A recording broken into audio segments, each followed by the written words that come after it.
नमस्कार व्यूअर्स, और आप सब लोग कैसे हैं। आशा करती हूँ आप सब लोग अच्छे होंगे, स्वस्थ होंगे और मेरा शिव पुराण का पाठ अवश्य देखते होंगे। और आपने राखी का त्यौहार बहुत अच्छे से मनाया होगा। आपने बहनों ने भाई को, भाई ने बहनों को आशीर्वाद अवश्य दिया होगा। और मैं भगवान से यही प्रार्थना करती हूँ कि ये त्यौहार हमेशा जन्म जन्मांतर तक इसी तरह से, जब तक दुनिया रहे तब तक ये चलता रहे। तो अब हम चलते हैं आज के पाठ पर। तो सबसे पहले आप जानना चाहेंगे कि कल तक हमने कहाँ तक पढ़ा था। तो कल तक था कि ब्रह्मा जी ने कहा, भद्रपुरुष, तुम अपने इसी स्वरूप से तथा फूल के बने हुए 5 वाणों से स्त्रियों और पुरुषों को मोहित करते हुए सृष्टि के सनातन कार्य को चलाओ। तो ये पाठ तो जो है वो चलता रहता है मतलब। तो आप जो मैंने शायद पहले बीच में ही बताया है कि मैं इसको डिस्क्रिप्शन में भी लिख देती हूँ कि जो जो चीज़ें बीच का थोड़ा सा पार्ट, कि आपको इसमें क्या सुनने को मिलेगा। तो आप उसमें से देख करके और आपको पता लग जाएगा कि इस पाठ में क्या है और आपको आनंद आएगा। तो चलते हैं अब आज के पाठ में। तो कल तक क्या था कि इस चराचर त्रिभुवन में ये देवता आदि कोई भी जीव तुम्हारा तिरस्कार करने में समर्थ नहीं होंगे।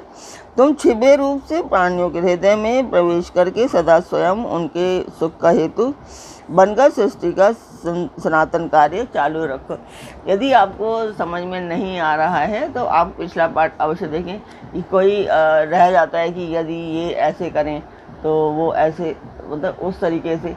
तो यदि वो कौन है तो उसके लिए आपको पिछला पाठ देखना पड़ेगा कि उसमें उनका नाम लिया गया होगा। तो वो वहाँ से, मैं इसे पूरा तो पढ़ नहीं रही हूँ, थोड़ा सा पार्ट ही है आपको कि भाई पिछला याद दिला दूँ कि भाई क्या था पिछले में। तो बस इतना ही है। समस्त प्राणियों का जो मन है वह तुम्हारे पुण्य में निर्वाण का सदा अनायासी अद्भुत लक्ष्य बन जाएगा और तुम निरंतर उन्हें मत किए रहोगे। यह मैंने तुम्हारा कर्म बताया है जो सृष्टि का प्रवर्तक होगा। और तुम्हारे ठीक ठाक नाम क्या होंगे इस बात को मेरे ये पुत्र बताएंगे। तो कल तक यहाँ तक था। अभी जो नए दर्शक हैं वो जानना चाहेंगे कि आप ये पाठ मैं क्यों कर रही हूँ। तो ये पाठ एक शुभ कार्य है, मंदिर के लिए है। और इसमें मैं आप सब लोगों का सहयोग चाहती हूँ कि आप सब लोग इसमें मेरा सहयोग करें, सब्सक्राइब करें, लाइक करें और शेयर करें, तो ताकि मेरा यह उद्देश्य पूर्ण हो पाए।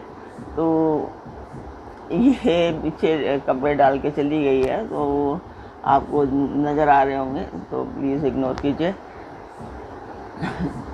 तो मंदिर क्या मैं वीडियो डालती हूँ, आप उसको देखिए और मुझे बताएं आपको मेरा पाठ कैसा लगता है। आप पाठ देखना ना भूलें, आप पाठ अवश्य देखा कीजिए। ये शिव पुराण का पाठ है, शिव जी का है। इसमें पहले भी मैंने बताया है कि इसमें शिव की और जो भगवान की कृपा एक्चुअली बनी रहती है। तो आप इस पाठ को ज़रूर देखें।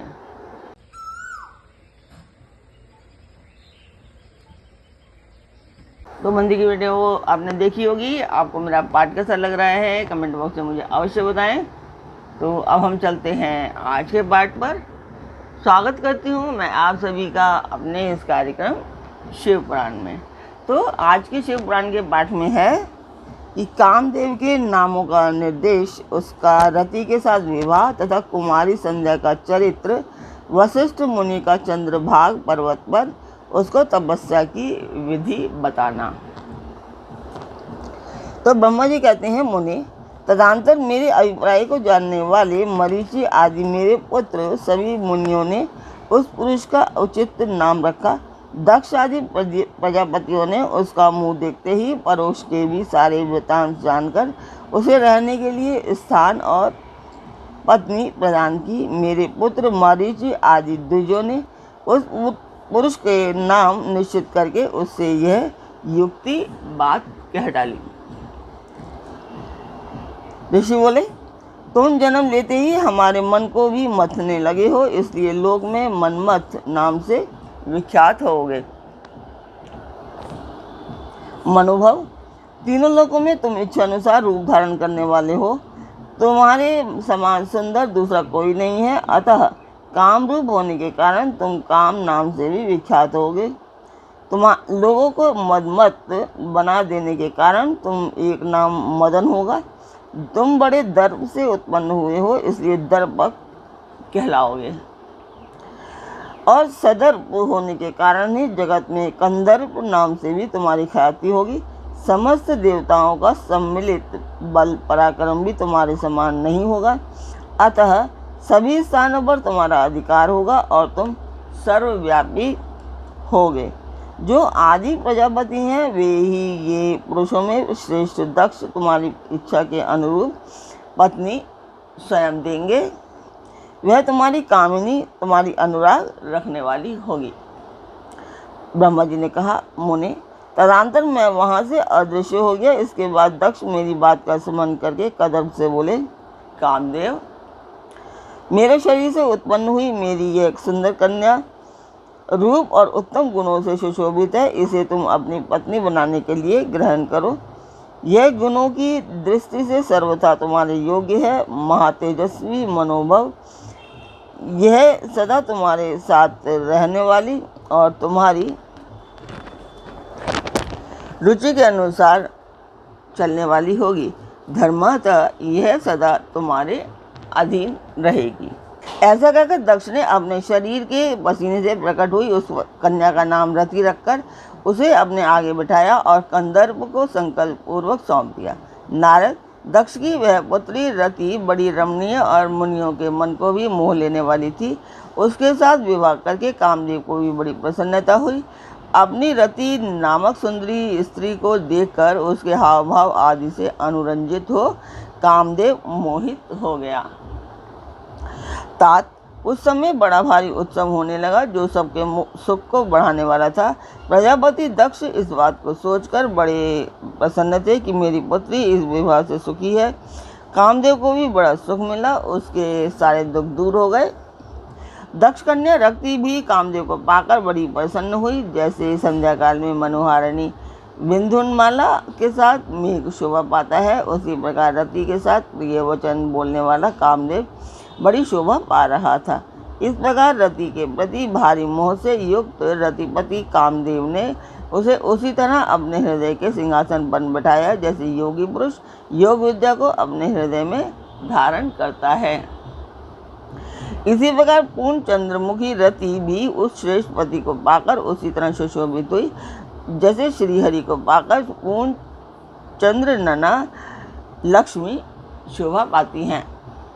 सूत जी कहते हैं, ब्रह्मा जी का यह वचन सुनकर मुनिश्रेष्ठ नारद मन ही मन बड़े प्रसन्न हुए और भगवान शंकर का स्मरण करके हर्षपूर्वक बोले, महाभाग, विष्णु शिष्य, महामते, विधाता, आपने चंद्रमौली शिव की यह अद्भुत लीला कही है। अब मैं यह जानना चाहता हूँ कि विवाह के पश्चात जब कामदेव प्रसन्नतापूर्वक अपने स्थान को चला गया, दक्ष भी अपने घर को पधारे और आपके मानस पुत्र भी अपने अपने धाम को चले गए, तब पितरों को उत्पन्न करने वाली ब्रह्म कुमारी संध्या कहाँ गई? उसने क्या किया और किस पुरुष के साथ उसका विवाह हुआ? संध्या का यह सब चरित्र विशेष रूप से बताइए। ब्रह्मा जी ने कहा, मुने, संध्या का वह सारा चरित्र सुनो जिसे सुनकर समस्त कामनियाँ सदा के लिए सती साध्वी हो सकती हैं। वह संध्या जो पहले मेरी मानस पुत्री थी, तपस्या करके शरीर को त्याग कर मुनिश्रेष्ठ मेधातिथि को बुद्धिमती पुत्री होकर अरुंधति के नाम से विख्यात हुई। उत्तम व्रत का पालन करके उस देवी ने ब्रह्मा, विष्णु और महेश्वर के कहने से श्रेष्ठ व्रतधारी महात्मा वशिष्ठ को अपना पति चुना। वह सौम्य स्वरूप वाली देवी सबकी वंदनीय और पूजनीय श्रेष्ठ पतिव्रता रूप में विख्यात हुई। तो आज का पाठ मैं यहीं पर पूर्ण करती हूँ। कल फिर मिलेंगे एक नए पाठ में, एक नई उमंग, एक नई तरंग के साथ। तब तक के लिए आज्ञा दीजिए। ओम नमः शिवाय। और इसी तरह त्योहारों का आनंद लीजिए। अब तो त्योहारों का आगमन शुरू हो गया है।